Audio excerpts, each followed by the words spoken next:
Ah oui.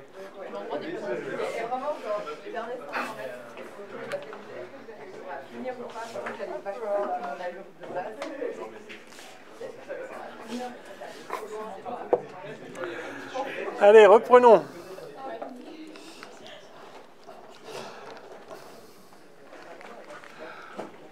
Alors, ça nous a pris un peu de temps, mais nous voici avec la métrique de Schwarzschild. Donc, il a fallu exprimer ce que c'était qu'une symétrie, et puis après, écrire les équations d'Einstein, enfin, choisir une symétrie sphérique, écrire les équations d'Einstein, et on obtient cette fantastique métrique, la métrique de Schwarzschild. Alors, on remarque plusieurs choses. Alors, d'abord, il y a effectivement cette grandeur RS qui est une constante d'intégration, c'est-à-dire, quel que soit RS, cette métrique vérifie les équations d'Einstein dans le vide et est à symétrie sphérique. Donc, voilà, donc RS, ça pourrait être n'importe quoi. Ce qu'on voit ici, c'est qu'il se passe quelque chose quand la coordonnée R est égale à RS. Ici, ça fait 0, donc en fait, la métrique devient dégénérée. Donc, ce n'est pas du tout une métrique qui correspond à l'espace-temps, là. Puisqu'il y a un 0, enfin, la métrique de l'espace-temps doit être non dégénérée enfin, signature moins 1 plus 1 plus 1 plus 1. Et par ailleurs, donc ici, il y a un problème, et puis ça aussi, il y a un problème, parce que quand R vaut RS, on a ici 1 sur 0, enfin, ça tend vers l'infini. Donc, cette métrique ne convient pas à R égale RS. OK. Bon, c'est une carte qui n'est pas définie en R égale RS. Ce n'est pas en soi un problème. Ça ne veut pas dire... Enfin, il ne faut jamais oublier, c'est vraiment absolument essentiel, il ne faut jamais oublier que la métrique, c'est la métrique.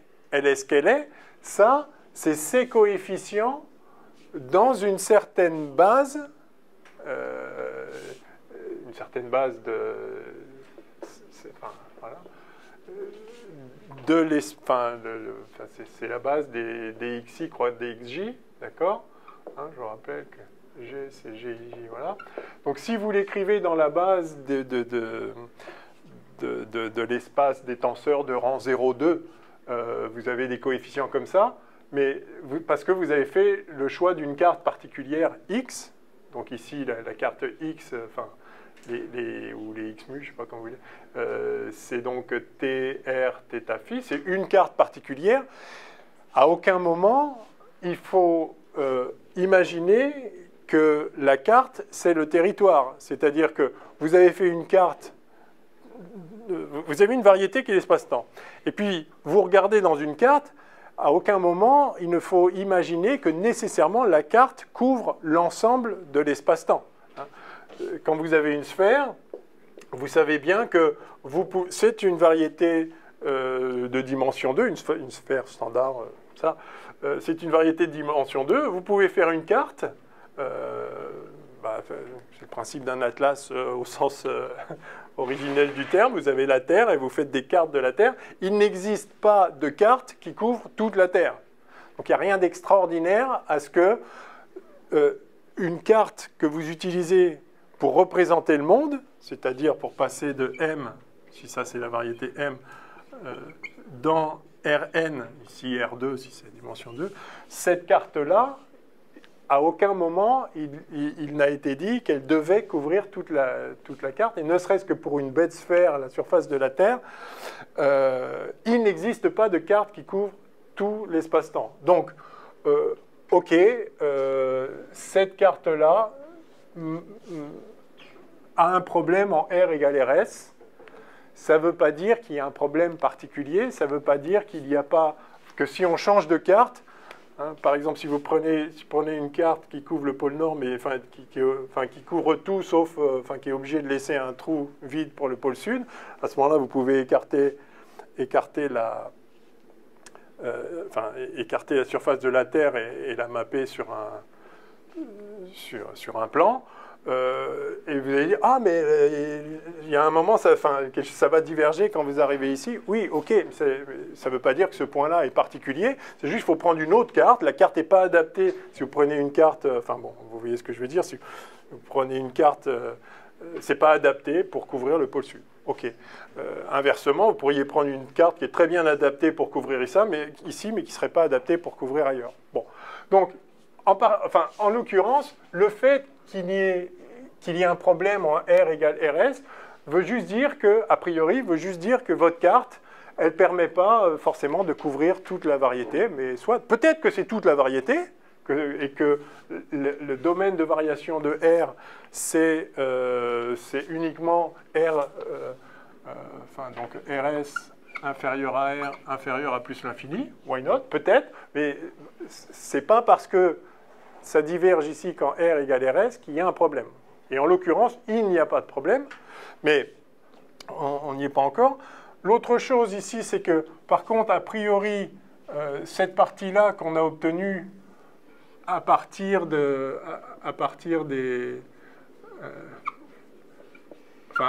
représentation particulière de l'algèbre de Lie des rotations, hein, pour implémenter la symétrie sphérique, correspond à θ entre 0 et pi, et puis phi entre 0 et 2pi. D'accord? Alors, oui. Oui, d'ailleurs,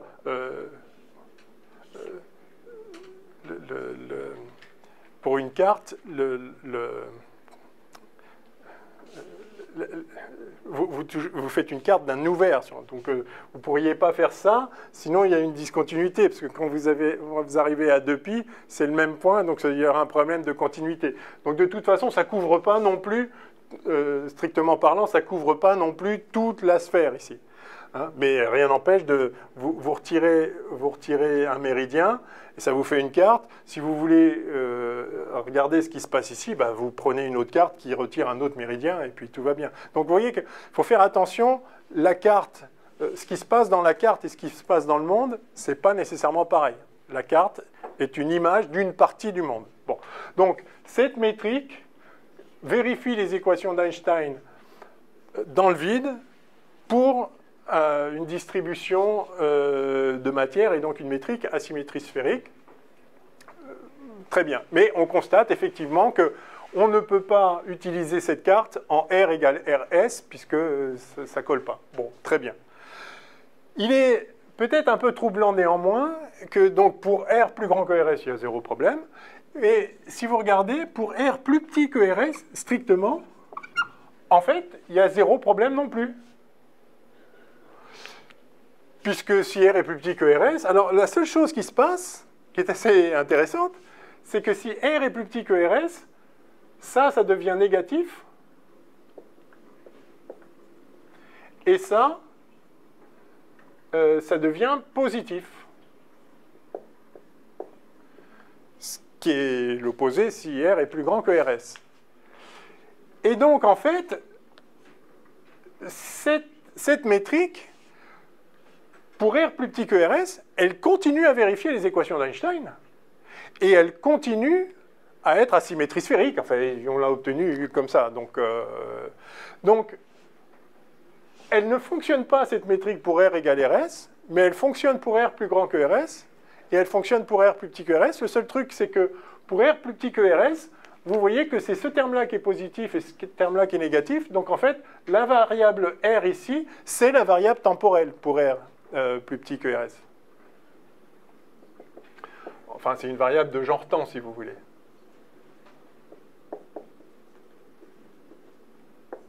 Si on est plus petit que RS. Et puis ça, c'est une variable de genre espace.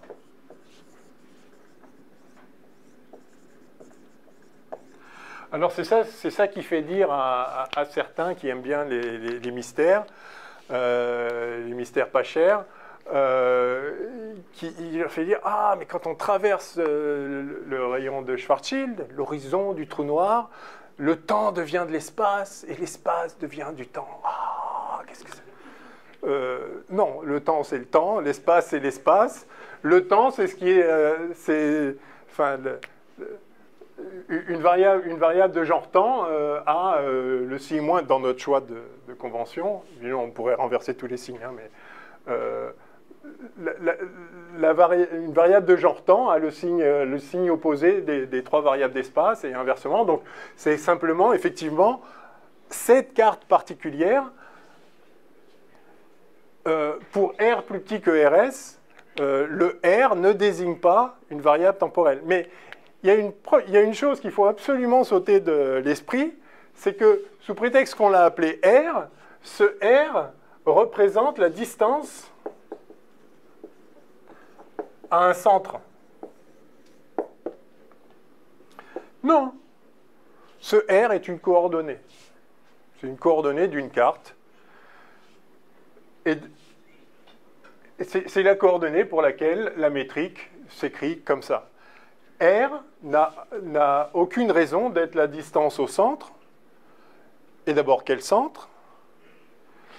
Par contre, ce qu'on voit malgré tout, c'est que pour R très grand devant RS, maintenant,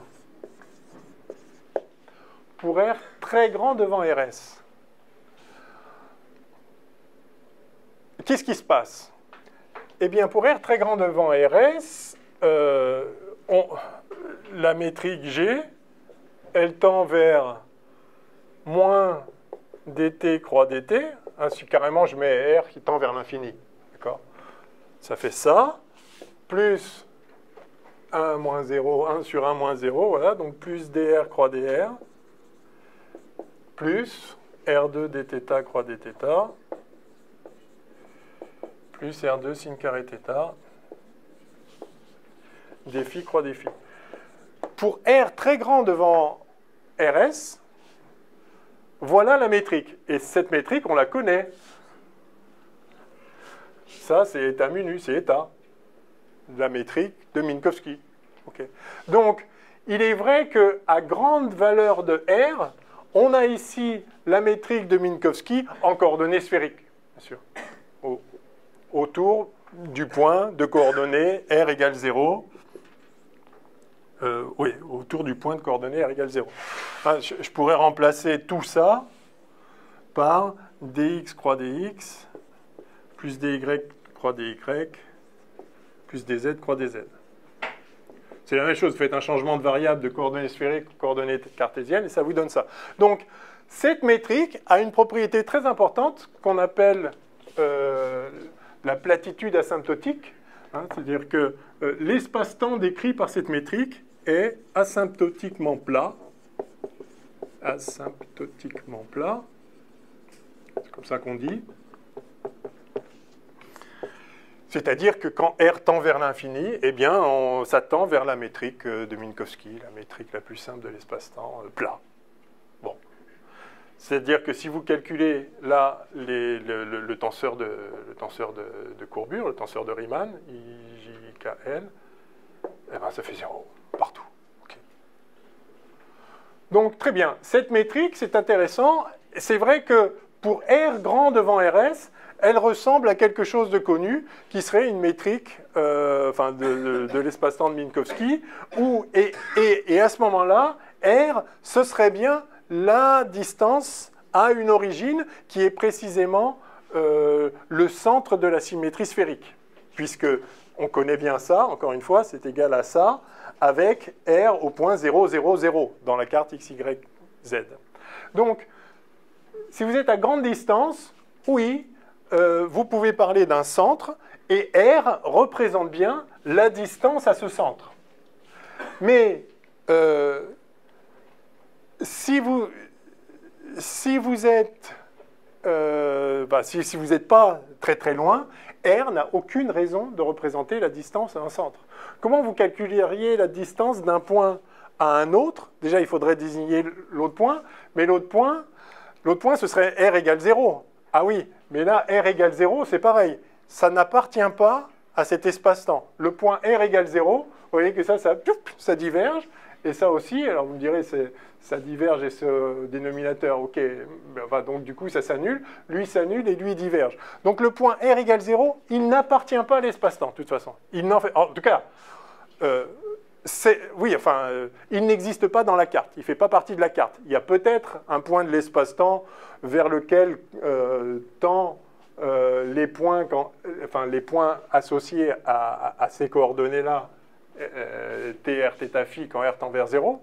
Mais en tout cas, ça n'appartient pas à cette carte. Donc déjà, parler du point r égale 0, ça n'a pas de sens en soi, puisque cette carte, c'est comme si vous avez une carte qui couvre tout sauf le pôle sud, et vous parlez du pôle sud dans la carte. Non, il n'existe pas.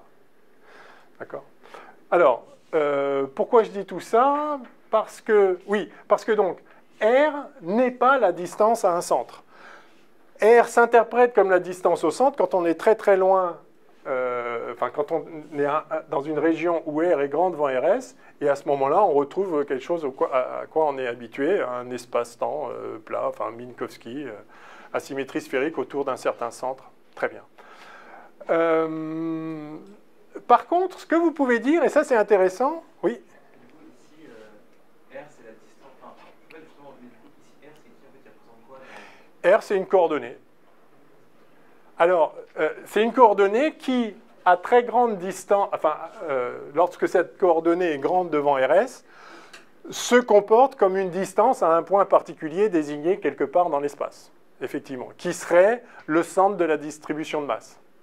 Alors, rappelons-nous aussi que ceci n'est valable, cette métrique-là, n'est valable que pour R supérieur, enfin pas grand devant, mais pour R supérieur à R max de la distribution de masse.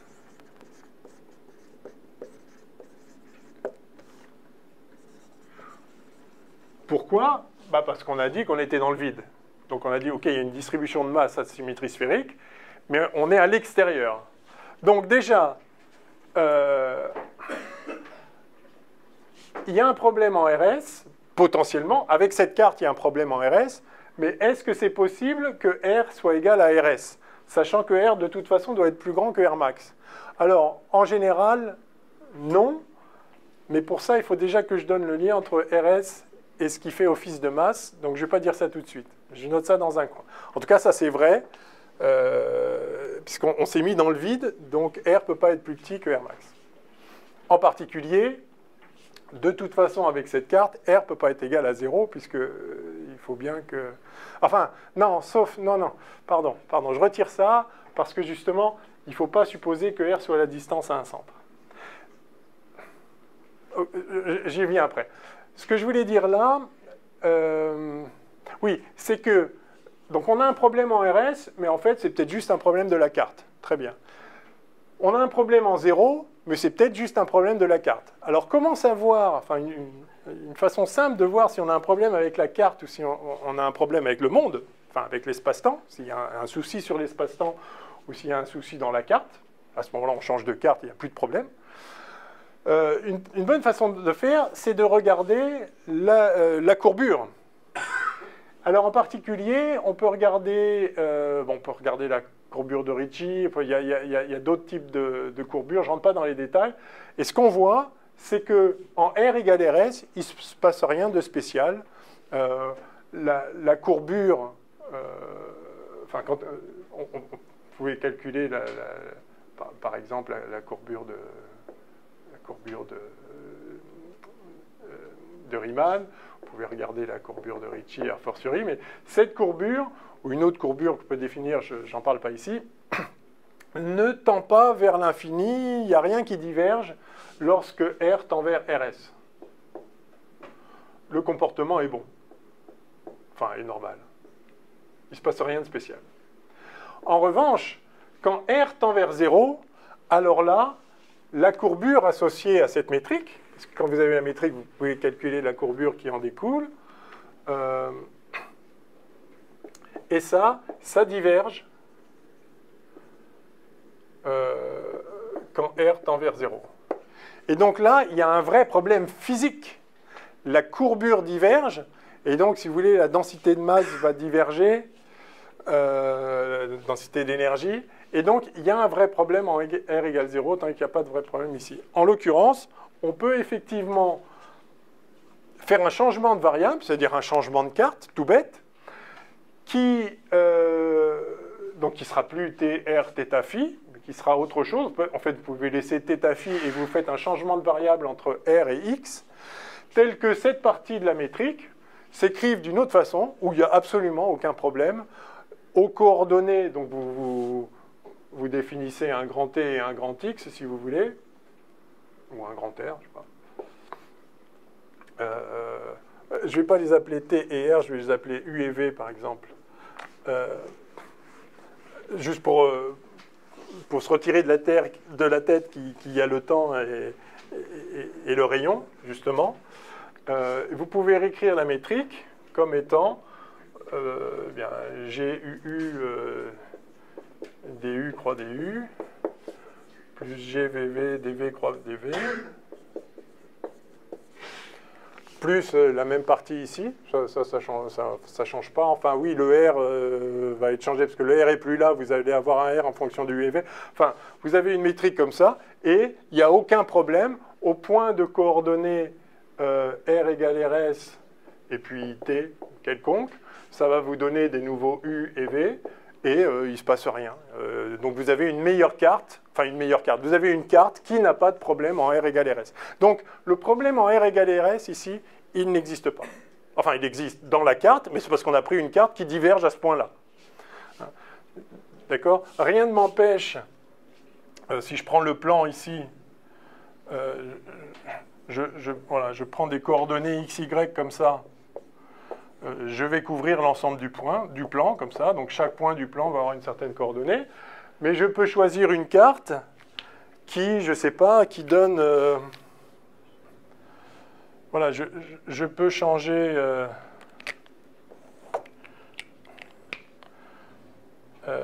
je représente la tangente, voilà, la fonction tangente ici. Chaque y, je ne change pas y, mais disons, je prends l'arc tangente pour le x. D'accord, je fais un changement de variable x, y en y, arc tangente de x. Et puis, je vais trouver que, évidemment, ou tangente de x, non, arc tangente de x. Et je vais trouver que en x égale pi sur 2, ça diverge. Et là, je vais dire, oh là là, c'est une catastrophe, la métrique diverge. Non, c'est juste que j'ai pris une carte avec un arc tangente dedans qui diverge. Donc, évidemment, à l'endroit où c'est pi sur 2, ça ne marche pas. Mais très bien, je change de carte et en fait, il n'y a aucun problème. Donc, c'est exactement ça qui se passe au rayon de Schwarzschild. En fait, il suffit de faire un changement de variable, prendre une carte qui est mieux adaptée et tout va bien. Oui? Ça veut dire que, est-ce que ça veut dire qu'on n'a pas vu une symétrie qui est sous-jacente? Parce que par exemple, si on prend l'exemple de tangente, parce qu'en fait, on a une symétrie entre guillemets à tous les deux pis.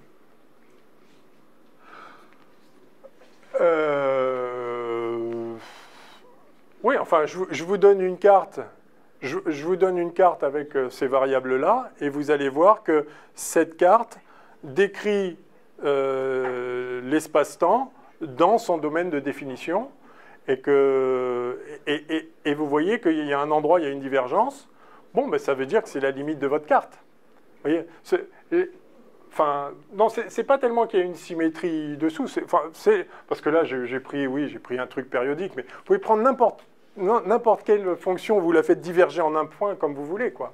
D'accord? Donc, ça, il faut bien comprendre, la carte n'est pas le territoire, encore une fois, et donc, certes, cette carte n'est pas valable en R égale RS, mais il est parfaitement possible de faire un changement de variable et de voir que, en fait, on peut passer de R plus grand que RS à R plus petit que RS sans aucun problème. Il est possible de trouver une bonne carte et ça marche. Alors, ça, c'est une chose. Alors, voyons maintenant que représente RS.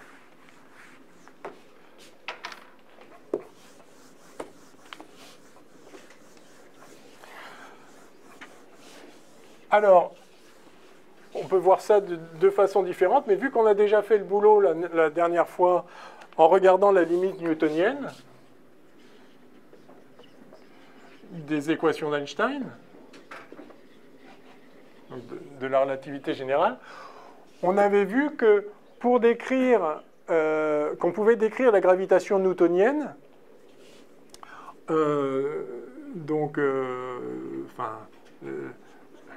X de point égale moins un gradient de phi, là.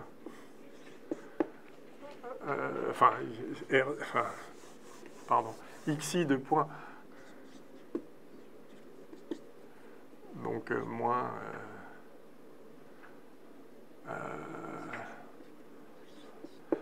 où phi est le potentiel gravitationnel. On peut voir ça comme l'expression d'une courbure de l'espace-temps. Et on avait vu qu'en fait, on avait le terme G00 qui était justement 1. Alors, c'est plus de phi, moins de phi.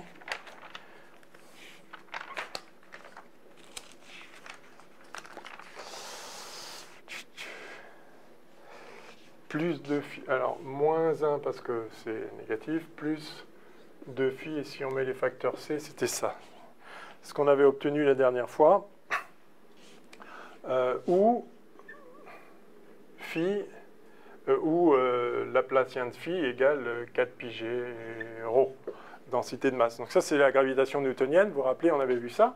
Et donc, en fait, donc pour une distribution de matière à symétrie sphérique, on connaît le potentiel gravitationnel produit par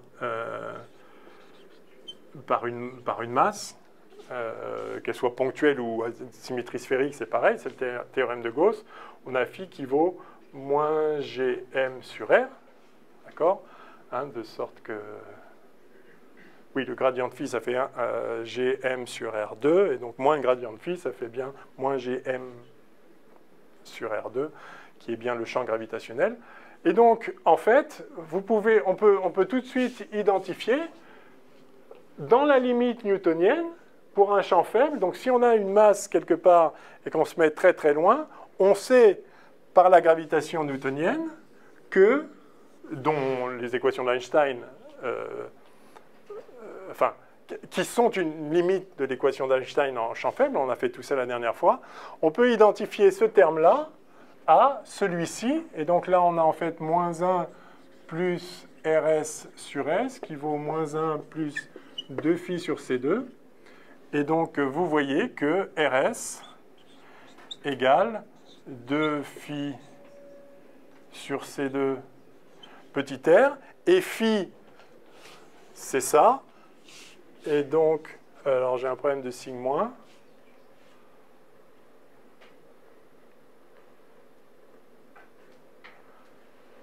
Non, si, j'ai un problème de signe moins. Un problème de signe moins. Donc ça ferait moins 2 Gm sur C2, j'ai un problème de signe moins. Ah, bon, bah ça devait être ça. Ok, je ne me rappelle plus. J'ai dû mal recopier. C'est ce qu'on a fait la semaine dernière. Bon. Et donc, vous voyez que RS s'interprète comme 2Gm sur C2. Alors, qu'est-ce que j'entends par s'interprète?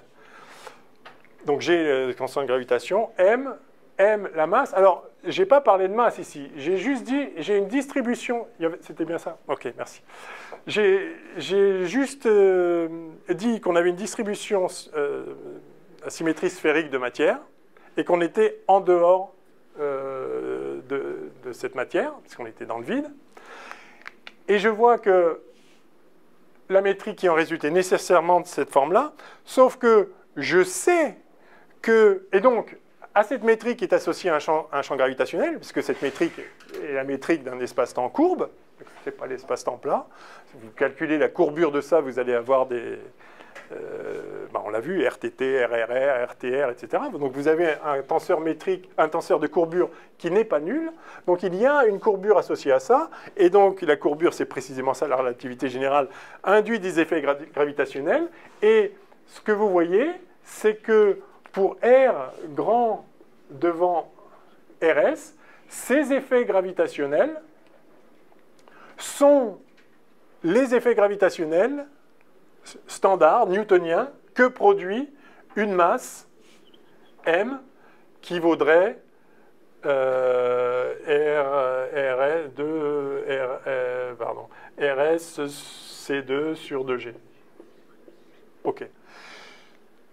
Donc cette métrique décrit l'espace-temps autour d'une masse qui vaut ça. Maintenant, si vous inversez et que vous dites j'ai une certaine masse, eh bien, la métrique que produit autour d'elle cette masse, c'est cette métrique-là avec RS égale 2Gm sur C2. Donc, le rayon de Schwarzschild, en fait, qui est juste une constante d'intégration, et c'est normal qu'il ne soit pas défini, parce que vous pouvez mettre n'importe quelle masse, ça va produire une certaine métrique autour. Mais quand vous mettez une certaine masse m, ça produit la métrique où RS est fixé comme ça. Donc le rayon de Schwarzschild, c'est 2Gm sur C2. Alors ça, c'est intéressant, parce que maintenant, on peut regarder combien ça vaut pour des valeurs standards. Et si vous mettez... alors G, c'est 6,6, 10-11 dans les unités du système international. Si vous mettez la Terre, alors la Terre, c'est quoi la masse de la Terre? C'est à peu près 6, 10 puissance 24 kg. D'accord? Et puis C, c'est 3, 10 puissance 8 mètres par seconde. Et vous faites le calcul et vous dites, c'est quoi RS? Donc, quel RS faut mettre là-dedans pour décrire le champ gravitationnel produit par la Terre, en supposant que la Terre soit à symétrie sphérique, ce qui est quasiment le cas. Quel est le RS qui correspond? Et si vous faites le calcul, de mémoire, ça fait quelque chose de l'ordre du centimètre. Vous pouvez le revoir, hein, donc il y a 9, 10, 16, enfin bon, ok, ça fait pas lourd. D'accord? Donc, ça veut dire que, ok, pour décrire le champ gravitationnel de la Terre, il faut mettre ici un RS qui vaut ça, donc disons 1 cm. Et attention, ceci n'est valable que pour R plus grand que le rayon de la Terre, qu'à l'extérieur de la Terre. Et donc, il est bien évident que R inférieur au rayon de la Terre est exclu déjà. Donc si ça est exclu, a fortiori, R n'a aucune chance de valoir RS. Donc ceci ne pose absolument aucun problème pour décrire... RS est une notion, c'est juste un nombre, c'est une constante d'intégration qui vaut ça, qui permet de décrire le champ gravitationnel exact d'après la relativité générale, en supposant symétrie sphérique, le champ gravitationnel exact de la Terre, et qui n'est valable que pour R supérieur à RT, donc pour R très grand devant le rayon de Schwarzschild. Très bien. Si maintenant vous mettez ici la masse du Soleil, alors vous voyez que le rayon de Schwarzschild est proportionnel à la masse. Hein. Donc le Soleil a une masse 300 000 fois plus grande que la Terre. Eh bien, voilà, 2 10 puissance 30. Grosso modo, et donc il a un rayon de Schwarzschild aussi plus grand, mais qui est de l'ordre de 10 km, quelque chose comme ça pour le Soleil. Et donc c'est pareil, le Soleil il fait 700 000 km de rayon. Donc il n'y a aucun problème, c'est juste un paramètre qui intervient, mais le vide autour du Soleil correspond à des R très grandes devant RS. Vous aviez une question? Oui, du coup, justement, c'était par rapport à ça. Ici, comme ici, on voit que ça, c'est environ de l'ordre du centimètre par rapport à la taille de la Terre. Ouais. Et du coup, ici, je ne comprends pas du coup ce qui veut dire physiquement RS. Parce que il veut rien dire physiquement. C'est le paramètre. Enfin, la solution, disons, vous avez la Terre, et les équations d'Einstein vous disent quelle est la métrique de l'espace-temps autour. Cette métrique, évidemment, serait différente si c'était une masse plus grande. ça produira un champ gravitationnel plus grand, etc. Donc, la métrique doit dépendre, à minimum, du paramètre m. Elle en dépend comme ça. Donc, c'est-à-dire, je peux remplacer ici, voilà, c'est moins 2gm sur RC2, et là, voilà, 2gm sur... Voilà. Voilà la métrique créée par la Terre. Donc, RS ne veut rien dire, pas plus que G, pas plus que M, c'est voilà la métrique. Elle est ce qu'elle est. Monsieur, c'est pas la même chose qu'il n'y a pas une relation avec le rayon gravitationnel. C'est quoi le rayon gravitationnel? Je pense que c'est ce qu'on avait fait dans notre physique qui disait que c'était le rayon qu'il faut pour un corps pour être un pouvoir. Ah, oui. Alors, effectivement, si maintenant vous aviez la masse de la Terre dans un rayon plus petit que 21 cm,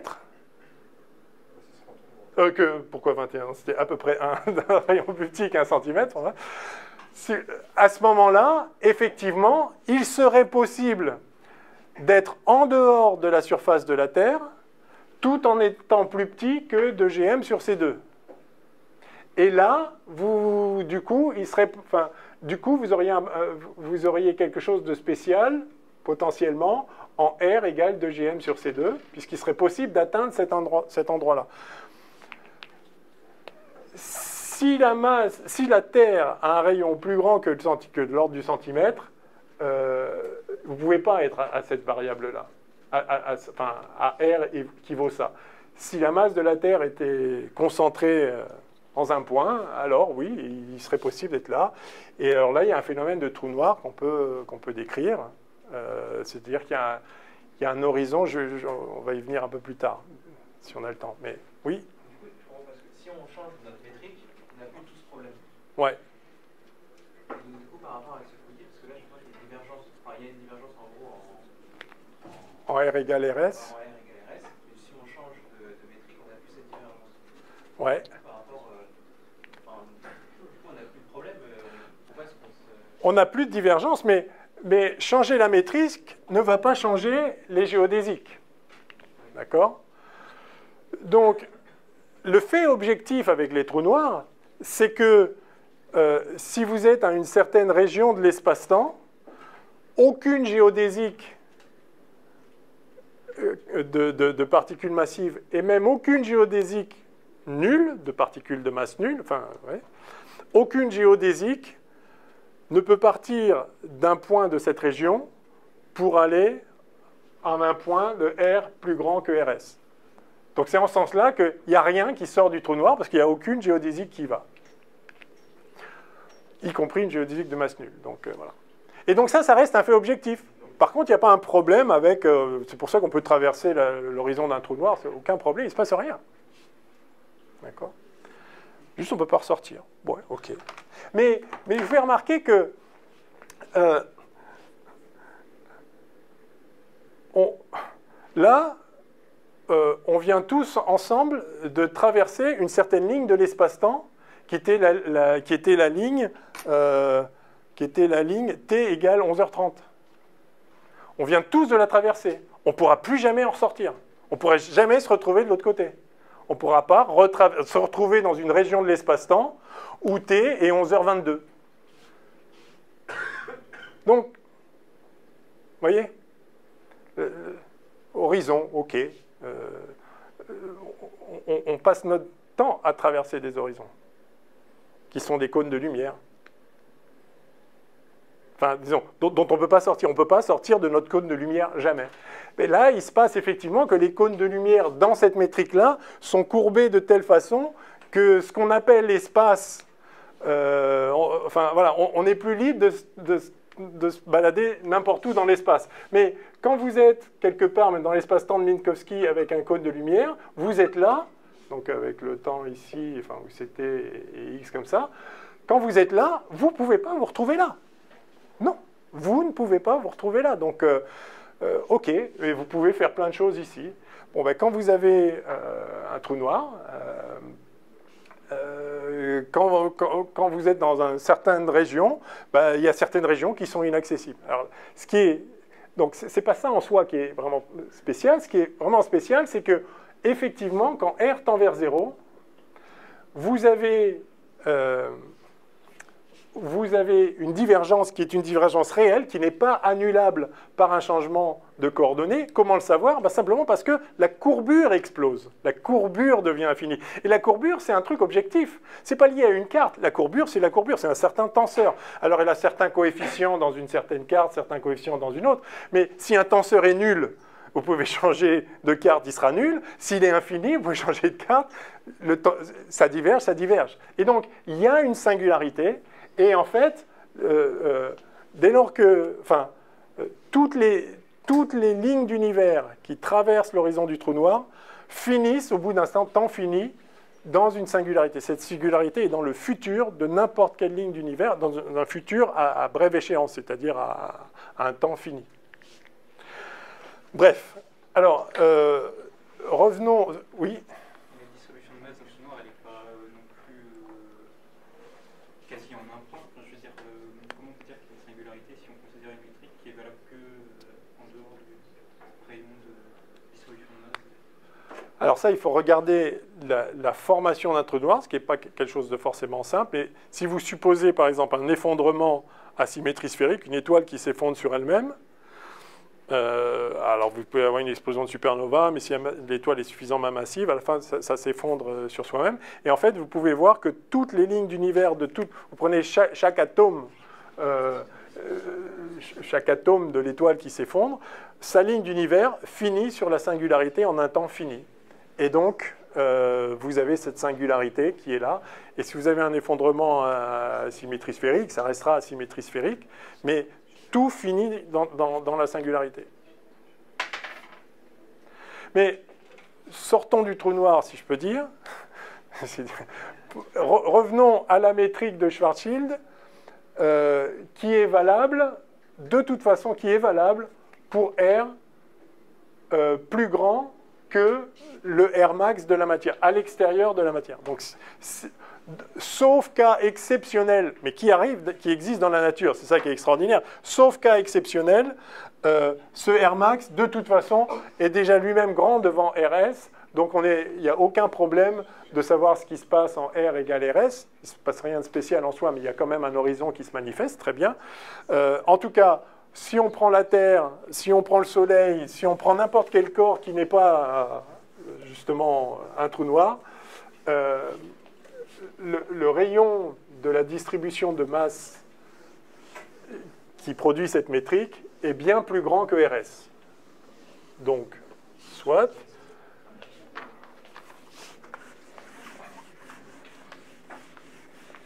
Alors, regardons ce qui se passe.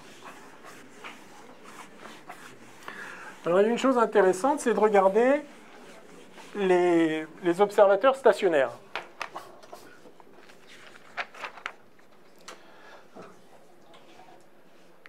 Alors, deux choses. Première remarque.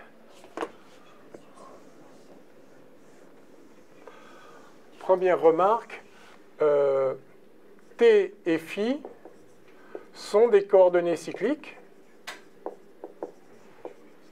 D'accord?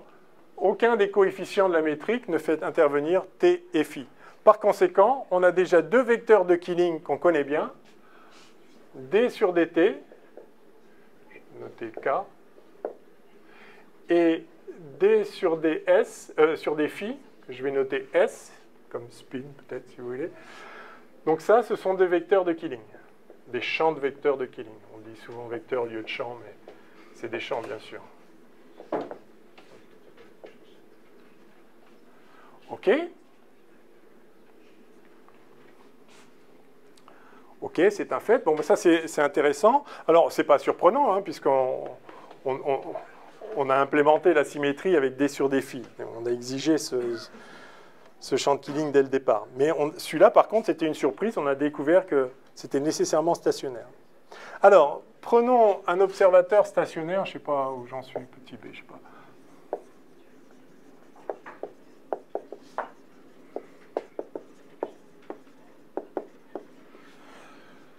Un observateur stationnaire dans l'espace, évidemment, pas dans le temps. Chaque observateur avance dans son propre temps propre.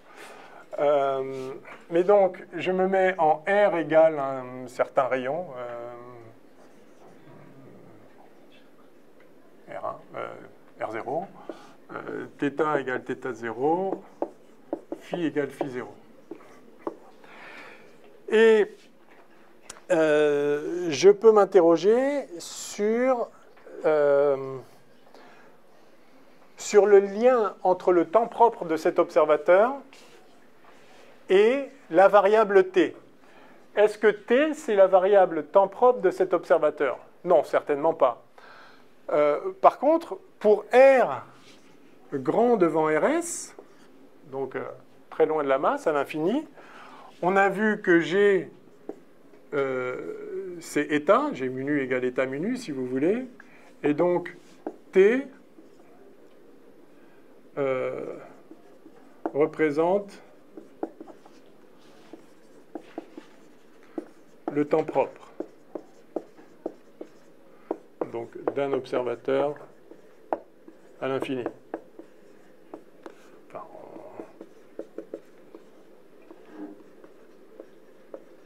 loin de la distribution de masse. Maintenant, pour un observateur en R égale R0,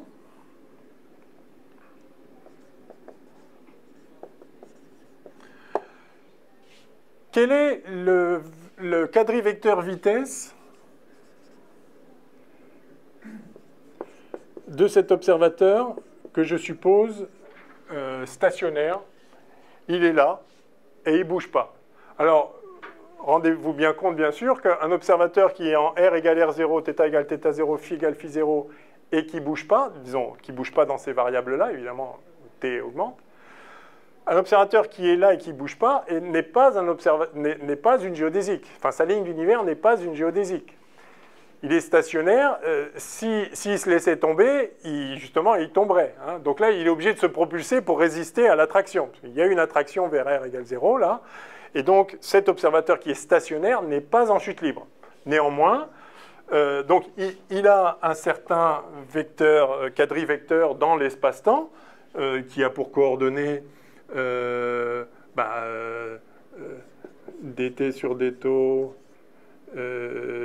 dr sur dτ, dθ sur dτ et dφ sur dτ, d'accord, hein, c'est-à-dire le vecteur tangent à sa trajectoire dans l'espace-temps, à sa ligne d'univers, hein, donc il y a une certaine ligne d'univers, si on prend comme paramètre pour décrire sa ligne d'univers, si on prend comme paramètre son temps propre, et on peut prendre n'importe quel lambda, mais si on prend comme paramètre son temps propre, alors on sait qu'on a U mu, c'est-à-dire G mu nu, U mu, U nu, si vous voulez, qui vaut moins C2. D'accord? C'est ce qu'on a vu, un observateur. Enfin, si vous paramétrez par son temps propre, par définition, alors on va dire C égale 1, ça va être plus simple, égale moins 1. D'accord? Voilà. C'est-à-dire, c'est pas son temps propre, c'est C fois son temps propre, qu'à cela ne tienne. OK, donc on a ça. Bon, ben, il suffit d'écrire. Il suffit d'écrire. On a donc...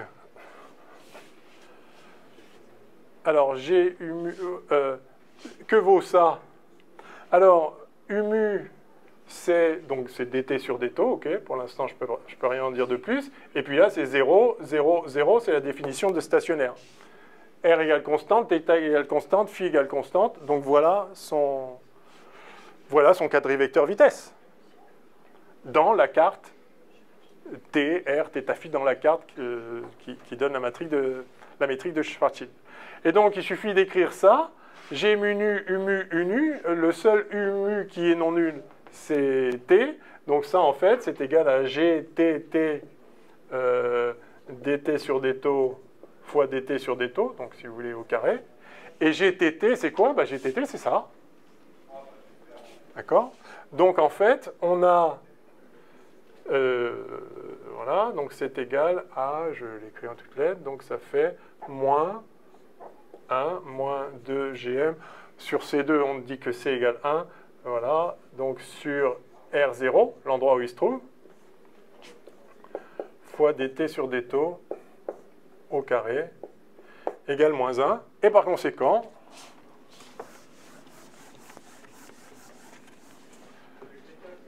je peux écrire que dt sur des taux égale dt sur des taux égale 1 moins 2gm sur R0 puissance moins 1 demi. Ou des taux sur dt égale 1 sur racine de... OK. Comme ça.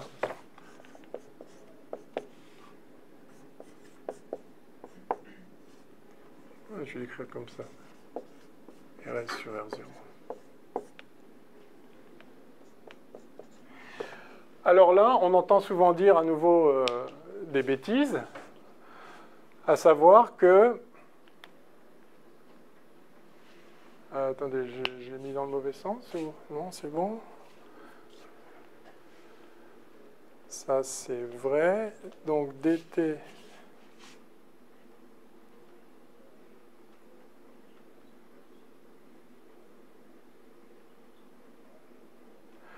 Donc, quand R... Oui, donc R, l'endroit où se trouve cet observateur est plus grand que RS. R est plus grand que RS.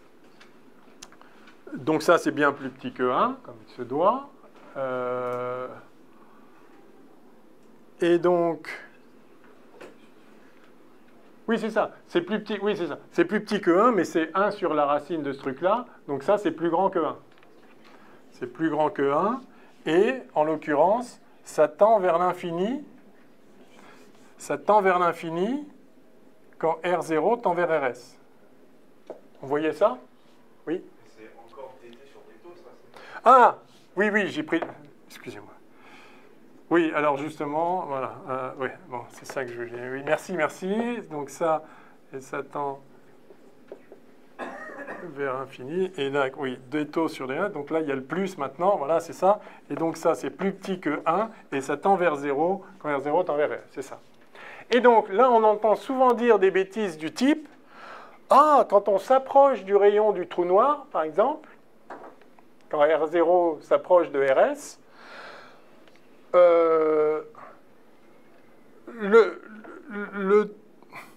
le temps s'écoule moins vite qu'à l'infini. D'accord? Et en fait, ça tend vers 0. Alors, il faut vraiment comprendre que la phrase « le temps s'écoule moins vite » n'a pas le moindre sens. D'accord? Qu'est-ce que ça veut dire « le temps s'écoule moins vite » ? Le temps s'écoule toujours au rythme de 1 seconde par seconde. Toujours. Chaque seconde, il s'est écoulé 1 seconde. Simplement, effectivement, pour la personne qui est stationnaire en R0, à une certaine distance du centre des masses,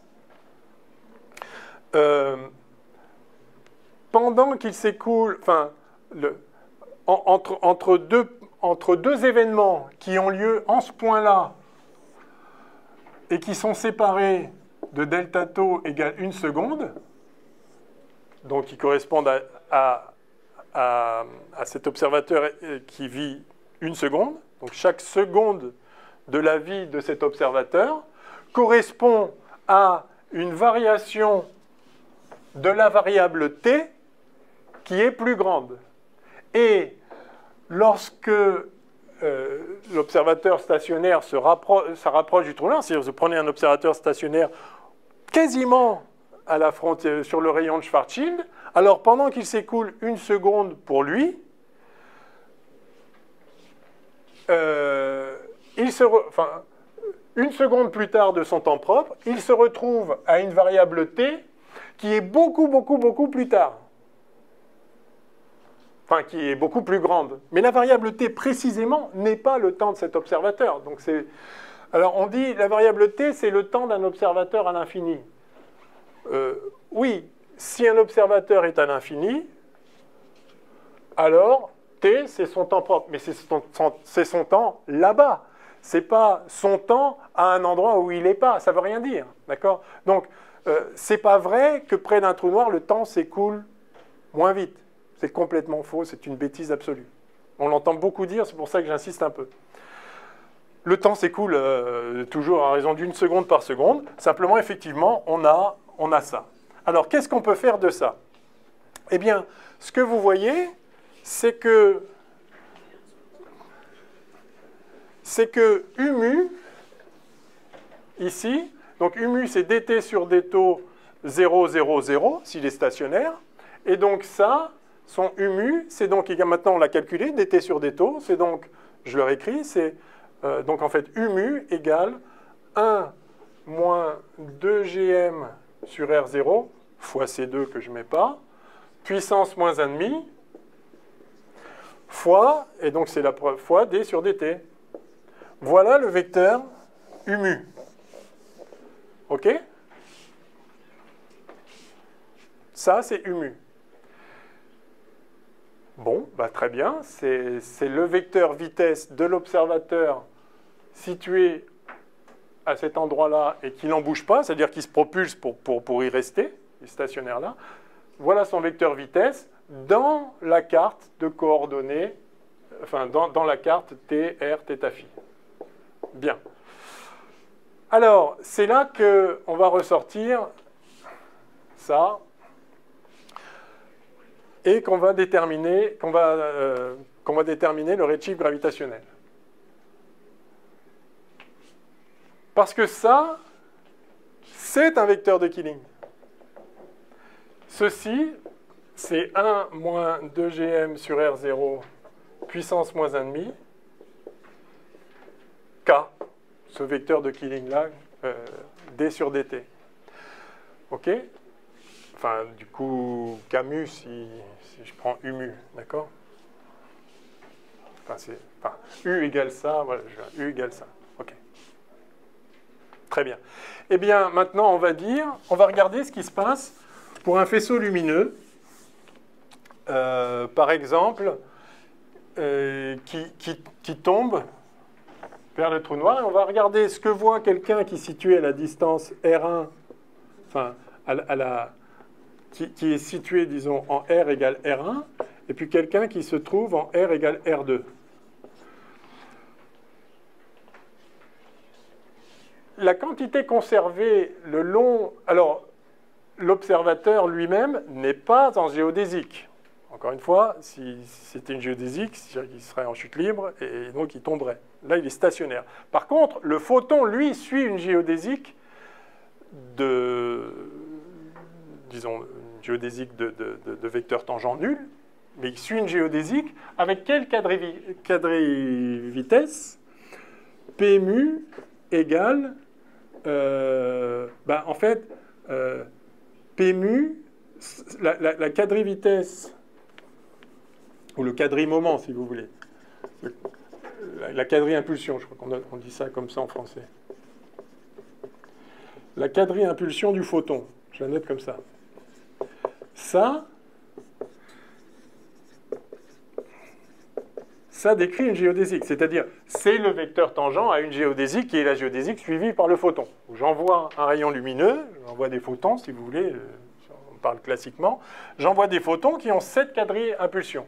Le long de cette géodésique, je peux dire que Kmu ou Kmu P mu égale constante.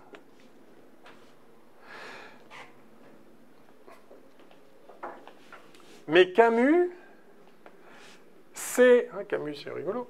Camus, c'est la... oui, bon. C'est la composante temporelle de U. Or, si j'écris U mu, je vais mettre comme ça, U mu P mu, ou U mu P mu, c'est-à-dire G mu nu, U mu P mu, P nu.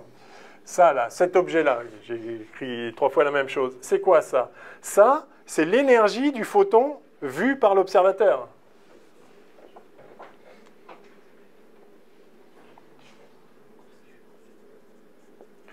D'accord? La quadri impulsion, la quadri impulsion dans un certain référentiel, c'est l'énergie sur C et le vecteur P. C'est ça la quadri impulsion. Donc, la partie temporelle, donc si vous faites le produit scalaire avec la partie temporelle, vous avez l'énergie du photon. Mais U mu, c'est justement sa partie temporelle du quadrivecteur. Enfin, il y a une composante que sur la partie temporelle du quadrivecteur en question, de l'observateur, mais peu importe. Si je fais U mu, P mu, je vais obtenir E. Je vais obtenir le E vu par l'observateur. OK? Eh bien maintenant, je dis que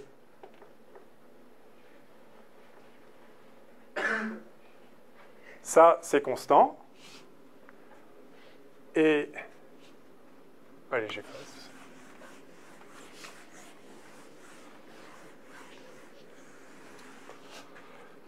Donc...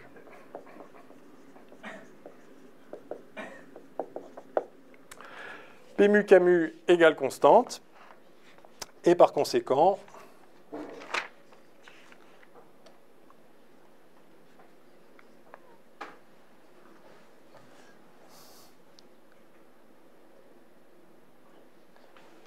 non, oui, P mu K mu égale constante, et oui, et l'énergie vue, donc j'ai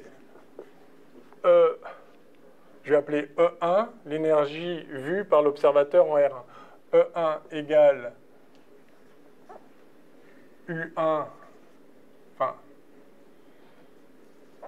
U1 mu P mu, et U, c'est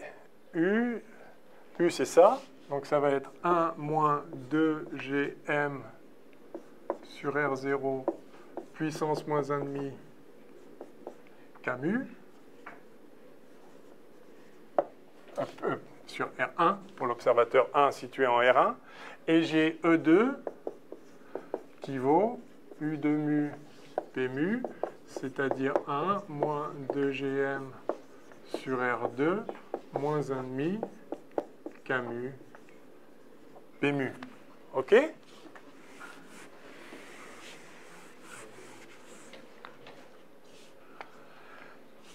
Mais K mu P mu est le même en tout point. Hein? Donc ça c'est en R égale R1 et ça c'est en R égale R2.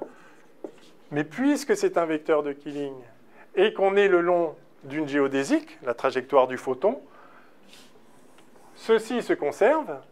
Donc ça et ça, c'est la même chose. Par conséquent, si je fais le rapport des énergies du photon vu à la position R1 et vu à la position R2, j'obtiens 1 moins 2GM sur R1 puissance moins 1,5 sur 1 moins 2GM sur R2 puissance moins 1,5.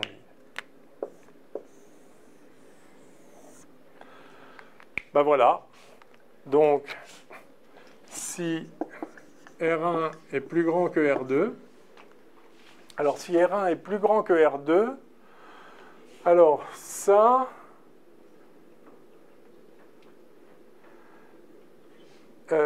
donc ça c'est plus petit que 1, mais c'est moins plus petit, c'est moins plus petit si R1 est plus grand. On va l'écrire. C'est bon, je peux effacer en dessous, vous avez saisi l'histoire.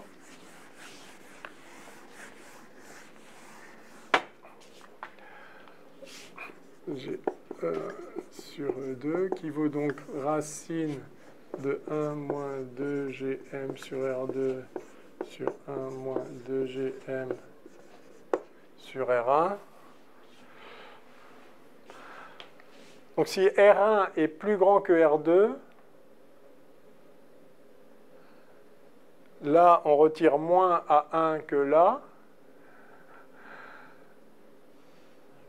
Et donc là c'est plus grand que là. Donc là c'est inférieur à 1. Ouf, c'est bien un redshift gravitationnel. Si R1 est plus grand que R2, E1 est plus petit que E2. Donc si vous avez un photon qui tombe vers dans le puits de potentiel, enfin qui tombe vers le corps qui crée la métrique de Schwarzschild, en R2, il y a une certaine énergie E2, enfin ici c'est R1 qui est plus grand, en R1 vous avez une certaine énergie E1, en E2 vous avez une certaine énergie E2, eh bien E2 est plus grand que E1. Donc il y a un blue shift quand on tombe, et il y a un redshift quand on monte, parce que là je n'ai pas précisé le sens de déplacement du photon. Et c'est vrai s'il se déplace en biais. J'ai rien dit sur PMU. PMU il va dans la direction qu'il veut. Mais quand il passe à une hauteur R1, il a une certaine énergie, qui est ça. Et quand il passe à une hauteur E2, il a une certaine énergie, R2, il a une certaine énergie qui vaut ça. Le rapport des deux, c'est ça. Et donc il y a un redshift gravitationnel. Mais vous voyez qu'il ne suffit pas de dire « Ah, le temps propre, le temps s'écoule plus vite quand on est loin. » Et donc, ça ne veut rien dire. Le temps, on est obligé d'écrire cette équation de conservation à partir du vecteur de Killing. Alors, regardons au premier ordre, d'accord, si on est loin du rayon de Schwarzschild. D'accord? C'est-à-dire si R est grand devant 2GM. 2GM sur C2, si on veut remettre les C. Si donc R est grand devant 2GM, donc champ faible, si vous voulez, alors on peut faire une approximation ici. On va avoir E1 sur E2 qui vaut, eh bien, 1 moins GM sur R2. C'est 1,5 puissance 1,5, je mets au premier ordre. Puis ça, en dessous, ça va faire 1 plus GM sur R1. D'accord? Plus ordre 2. OK. Ben, c'est magnifique, ça. Parce que vous voyez qu'en fait, si maintenant je fais delta E sur E,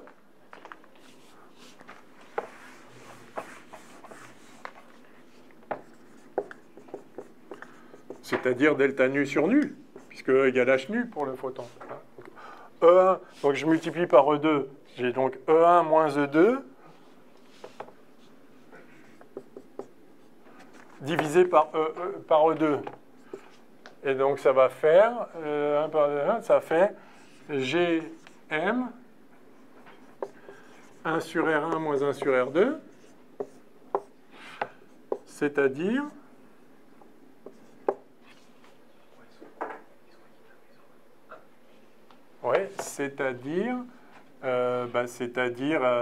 GM R2 moins R1 sur R, hein, si je mets R1 proche de R2, ou sur la... pardon, sur R2, sur R1, R2, mais je peux la... D'accord? C'est-à-dire GM sur R2, delta R. C'est-à-dire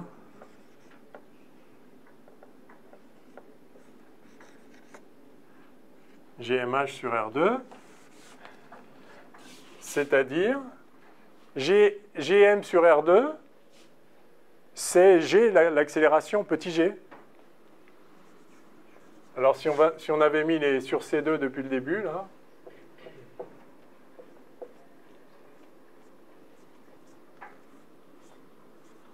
ça vous rappelle quelque chose, ça?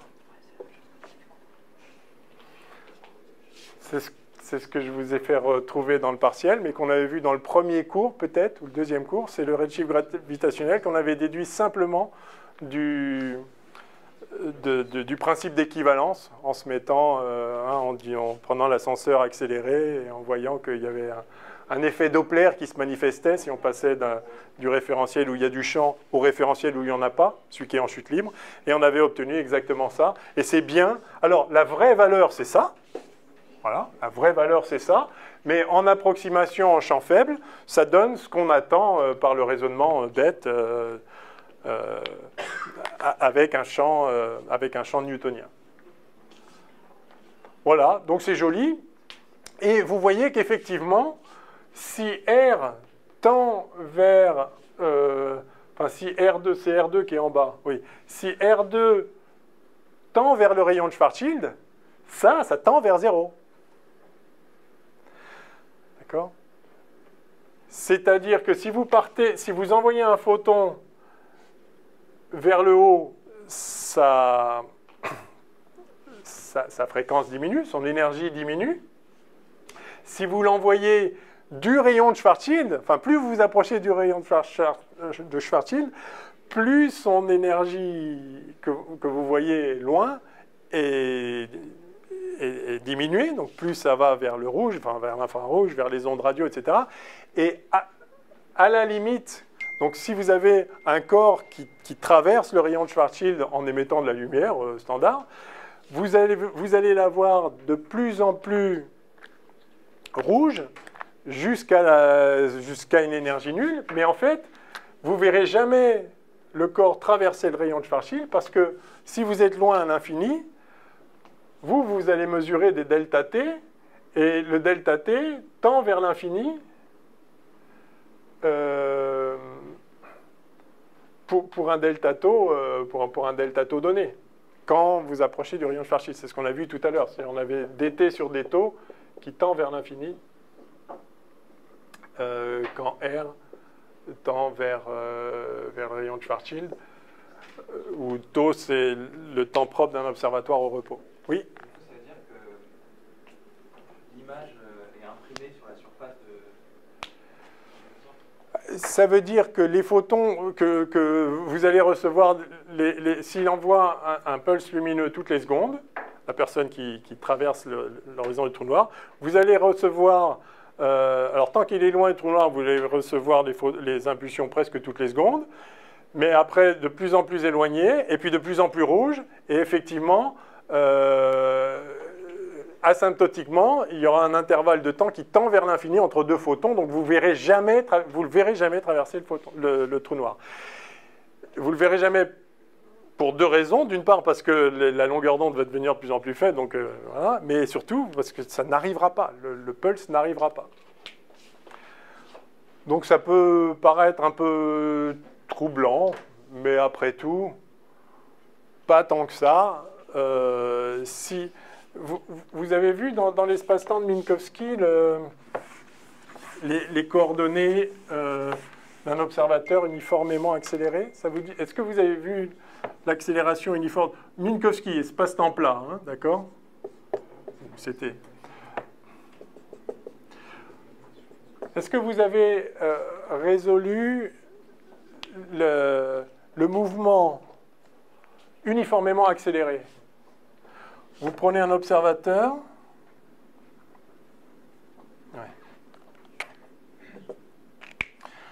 Qui part d'ici, par exemple, qui part d'ici avec une certaine accélération vers la droite. Et vous gardez toujours la même accélération. Si vous résolvez ça en relativité restreinte, vous allez voir qu'il suit comme ça un truc hyperbolique. D'accord ? S'il partait de plus loin avec la même accélération, il suivrait un truc hyperbolique comme ça. S'il partait de plus loin, voilà. Et donc vous pouvez vous mettre... Donc là, il faut qu'il accélère... voilà, enfin... Vous pouvez choisir un système de coordonnées qui est représenté par ces lignes-là. Et puis ça va être les lignes des QI instants. Je ne sais pas si vous avez déjà vu ça. Ça vous dit quelque chose? Non? Vous n'avez pas vu ça? Ok. En tout cas, si vous êtes un observateur ici, et que vous accélérez par là, suffisamment vite, vous n'allez jamais traverser cette ligne-là. C'est-à-dire que quelque chose qui est ici, un objet qui est ici, qui avance sur sa ligne d'univers comme ça, et qui envoie des photons. Il envoie des photons. Alors, mettons qu'il est là. Il envoie des photons toutes les secondes. Il envoie un photon là, il envoie un photon là, là, là. Et vous suivez cette trajectoire-là.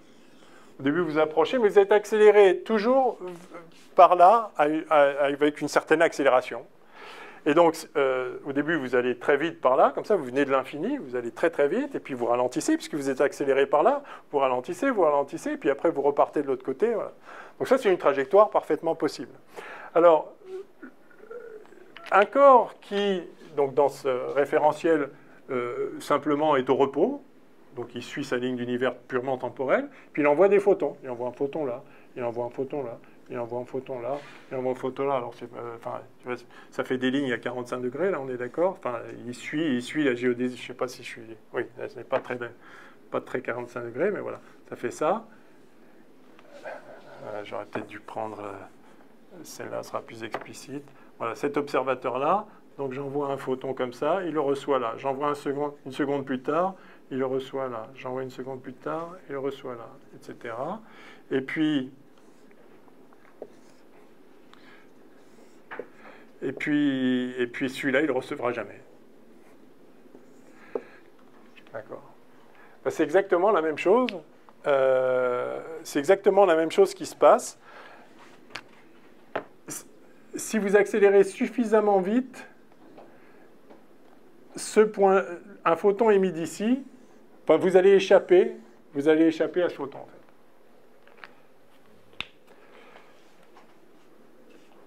Donc, vous êtes en train d'accélérer, on est d'accord que vous n'êtes pas en chute libre, mais par rapport à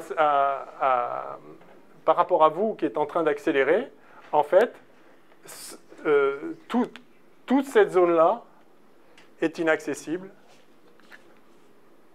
Vous ne verrez jamais un photon qui vient de là.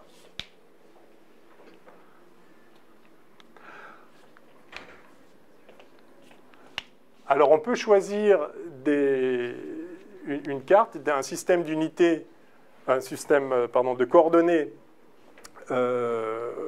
pour décrire la métrique de Schwarzschild,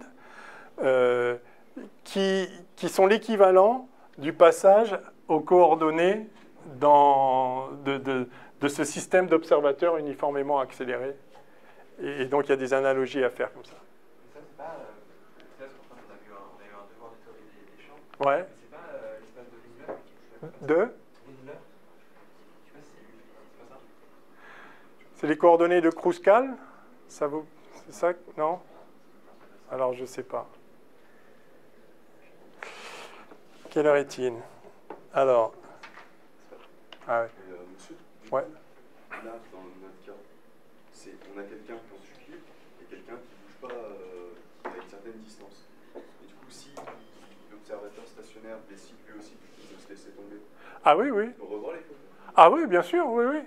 Oui, parce qu'il va traverser l'horizon, l'observateur. C'est-à-dire, s'il y a un trou noir, que quelqu'un traverse l'horizon et qu'on décide de le suivre, bah, on va aussi traverser l'horizon. Et...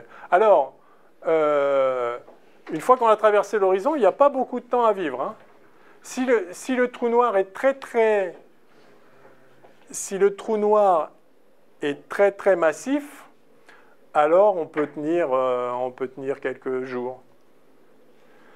C'est-à-dire si c'est la masse, si c'est disons 1 million de masses solaires, on peut peut-être tenir quelques heures, peut-être quelques heures avant de rencontrer la singularité. Si c'est un trou noir d'1 milliard de masses solaires, on peut peut-être tenir une bonne semaine. Enfin, mais il faut aller vite. Et après, on rencontre la singularité parce que, bon, je ne voulais pas vraiment parler de trou noir, mais parce que quand on commence, on ne s'arrête plus. La métrique, donc moins 1 moins RS sur R, donc dt croix dt plus 1 sur 1 moins RS sur R dr croix dr plus la partie θ phi. Vous voyez que donc quand R est plus petit, ce que j'ai dit tout à l'heure, quand R est plus petit que RS, en fait, ça devient la coordonnée d'espace, hein, puisque ça devient le terme positif, et ça devient, enfin R devient la coordonnée de temps. C'est-à-dire que en fait, et effectivement R s'arrête en R égale 0. Il n'y a pas au-delà de R égale 0, en fait, on peut, voilà. Donc, disons, ça diverge, et donc, vous avez une singularité en R égale 0. Mais R, c'est votre coordonnée temporelle, en réalité. Donc, en fait, vous avez une singularité au bout d'un certain temps. C'est pour ça que tout finit sur la singularité, parce qu'il n'y a pas moyen de l'éviter, c'est pas un endroit, la singularité, où vous pourriez passer à côté, ou essayer. C'est un endroit dans le temps. Donc, vous y allez, parce que... Où que vous ayez... Une fois que vous avez traversé l'horizon, dans cette carte-là, la coordonnée, la singularité, elle est toujours en R égale 0, mais c'est une coordonnée spatiale, temporelle, ce n'est pas une coordonnée spatiale. Donc, elle est partout. Elle est partout parce qu'elle est, quel que soit le dt, qui est devenu une coordonnée spatiale, quel que soit le dt, il y a un certain temps où ça diverge. Et ce temps, si vous calculez le temps propre écoulé le long de la trajectoire, il suffit d'écrire la géodésique, et vous regardez le temps propre écoulé, vous intégrez la longueur de la trajectoire avec la métrique en question. Hein. La longueur d'une ligne d'univers, c'est toujours le temps propre écoulé le long de cette ligne d'univers. Donc si vous intégrez le temps écoulé jusqu'à R égale 0, jusqu'à la singularité, vous allez voir que c'est un temps fini, et vous allez voir ce que ça vaut. Donc plus la masse est grande, plus RS est grand, plus ce temps est lointain, mais lointain, c'est pas très loin. Donc, tout va finir dans la singularité qui est dans le futur, où que vous soyez, parce que c'est un horizon temporel, en fait. Enfin, c'est un horizon dans le temps. On suit la géodésique, donc on est là, tout va bien. Alors, il y a des phénomènes parce qu'il y a une courbure qui tend vers l'infini, donc vous avez un phénomène de... le fameux spaghetti, c'est-à-dire que vous avez des effets de marée qui fait que vous voyez un espèce de tunnel qui se rétrécit et qui s'allonge. Et où que vous soyez, ça se rétrécit et ça s'allonge autour de vous. Et à un moment, ça se rétrécit. Et c'est la singularité, c'est fini, il n'y a plus rien. Et bien, s'il n'y a plus rien, au bout d'un certain temps, pouf, terminé. C'est la fin. C'est la fin de la ligne d'univers. Disons, tant que la relativité générale est correcte, alors après, on peut se dire qu'il y a des effets quantiques et il se passe d'autres choses. Bon, ça, bien sûr, la relativité générale n'est valable que jusqu'à ce qu'elle ne soit plus valable. Ici, c'est-à-dire qu'on a un avenir certain. On connaît parfaitement notre avenir. Ah oui. L'avenir, c'est qu'il n'y a pas d'avenir. No future. J'aurais bien aimé vous montrer la mécanique céleste, mais alors on est censé s'arrêter là maintenant, c'est ça? Ou dans un quart d'heure? Non, là maintenant. Moi, c'est à 12h15. Ah, c'était perdu. Ouais. Alors, juste...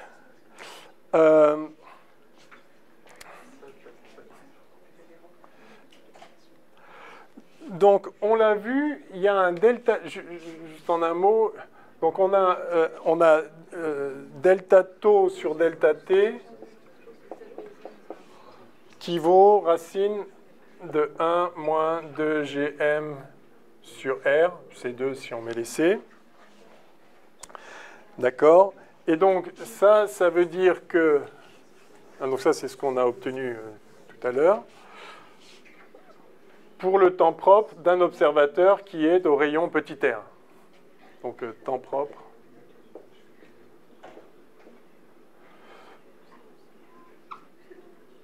En petit r.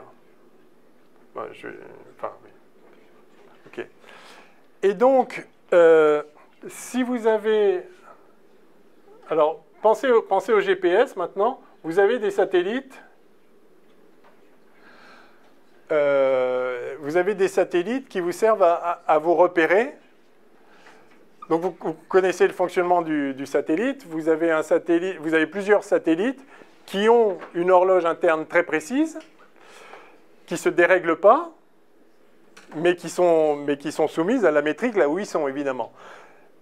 Et donc, l'idée, c'est que vous avez un satellite qui vous envoie un top départ, enfin, un instant donné de là, un autre qui l'envoie d'ici, un autre qui l'envoie de là, et vous regardez, s'ils envoient au même moment, vous voyez que,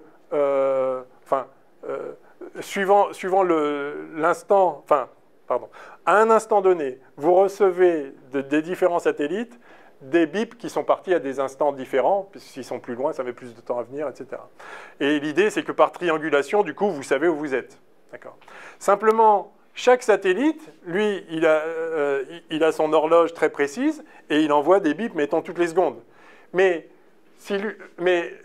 toutes les secondes de son temps propre. Et donc, si vous avez deux satellites à deux altitudes différentes, vous avez delta tau 1 sur delta tau 2, qui vaut justement racine de 1 moins 2 GM sur R1 sur C2, 1 moins 2 GM sur R2. Donc, il se décale du simple fait qu'ils ne soient pas à la même... Alors ça, c'est s'ils étaient stationnaires. Hein. On a vu, c'était pour des observateurs stationnaires. En réalité, en plus, ils tournent, évidemment, parce que c'est des satellites, sinon ils tomberaient. Donc, il faudrait réécrire ça, pas pour un observateur stationnaire, mais pour un observateur en mouvement, ce qui pose aucun problème. Ils sont sur une géodésique, d'accord? Ils sont en chute libre, d'accord? Donc, c'est très facile à calculer. Et on peut voir le décalage, au bout d'un certain temps, évidemment, ils battaient tous la seconde, mais au bout d'un moment, ils ne sont plus en phase, évidemment, puisque chacun a son temps propre, ce qui est bien normal, il n'y a rien d'extraordinaire à ça. Mais, alors, si on calcule, vous voyez, l'écart ici, voilà, l'écart à 1 ici, donc on est évidemment au premier ordre, hein, c'est des champs faibles, mais enfin, ça fait quand même 1... si je développe ça au premier ordre, moins GM sur RC2. Et si vous calculez cette grandeur-là, vous voyez que toutes les secondes, vous décalez de à peu près, il suffit de mettre les chiffres, hein, G, la masse de la Terre, et vous avez à peu près 10-9, ça c'est à peu près 10-9 l'écart. Donc vous décalez d'une nanoseconde par seconde. Mais en fait, c'est colossal, une nanoseconde. Alors, c'est que dalle, on est d'accord, une nanoseconde par seconde. Une nanoseconde par seconde, ça c'est en orbite géostationnaire. Géostationnaire, c'est 42 000 km du centre de la Terre, hein, donc c'est très très loin. Et le décalage, c'est à peu près une nanoseconde par seconde. Donc, par an, un an, c'est 3,10 puissance 7 secondes. Donc, disons, 1 milliard de secondes, c'est à peu près... moi, j'ai vécu un peu plus d'1 milliard de secondes, vous un peu moins. Disons, c'est la durée de vie d'une vie humaine, 1 milliard, 2, 3 milliards, enfin, si on a de la chance, allez, 3 milliards de secondes. C'est pas tant que ça, hein. Il ne faut pas les gaspiller. Disons, 1 milliard de... Donc, en 1 milliard de secondes, sur une vie humaine, si on vit une vie humaine en orbite géostationnaire, on s'est décalé d'1 seconde. On a 1 seconde de rab sur une vie. Donc c'est très très faible. Oui, mais quand on se localise par le GPS, on regarde le temps que ça a pris au bip pour arriver jusqu'à nous, on en déduit des distances. Mais la vitesse de la lumière, c'est très très grand. La vitesse de la lumière, en 1 nanoseconde, ça fait 30 cm. D'accord ? Fois 3, 10 puissance 8. Ça fait 0,3, ça fait 30 cm. En 1 nanoseconde, on fait 30 cm. Donc si on se gourre d'une nanoseconde sur où était vraiment le satellite, on se gourre de 30 cm au sol. Mais ça, c'est toutes les secondes. Donc au bout de 10 secondes, on se gourre de 3 mètres. Au bout d'1 heure, c'est fini, on ne sait plus du tout où on est sur Terre. Donc il est absolument nécessaire de tenir compte de cet effet relativiste si on veut pouvoir avoir un GPS précis. Donc c'est... Oui.